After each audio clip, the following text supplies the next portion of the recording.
hivi, si wenye mbio hao ndio wanaoshinda, ama wanaoamka asubuhi na mapema hao ndio wanaofanikiwa.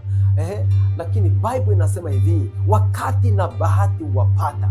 Yaani kuna mtu mwingine unatazama saa hii, unahitaji kitu kinaitwa mwanzo mpya. Uanze upya na Kristo katika kazi yako, uanze upya pamoja na Kristo katika shughuli yako, uanze upya na Kristo katika shamba lako, uanze pamoja na Kristo. Kwa sababu gani? Si wenye mbio hao ndio wanaoshinda katika michezo, wala wenye bidii nyingi ama kuamka asubuhi na mapema. Hilo ni neno la Mungu katika kitabu cha Mhubiri. Bali neno la Mungu sema, wakati na bahati wapata, Bwana ndiye anayewafanikisha. Ili mtu afanikiwe pamoja na bidii yake, pamoja na juhudi zake zote, anahitaji nguvu imfanikishayo.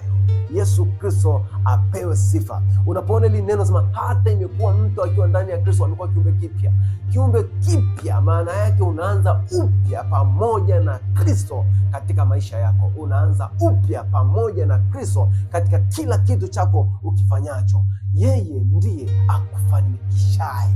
Yeye ndiye akupaye nguvu za kupata utajiri. Yeye ndiye akupaye nguvu za kushinda hapa duniani. Yeye ndiye akupaye nguvu za kusimama imara. Yupo Yesu Kristo mtenda miujiza. Yupo Yesu Kristo asiyemwaibisha amwendeaye. Yupo Yesu Kristo asiyemwonea mtu haya anapomwendea. Yesu Kristo apewe sifa.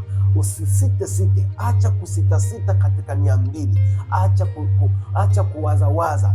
Yesu Kristo anakupenda kuliko unavyofikiria. Anataka afanye njia kwako pasipo na njia.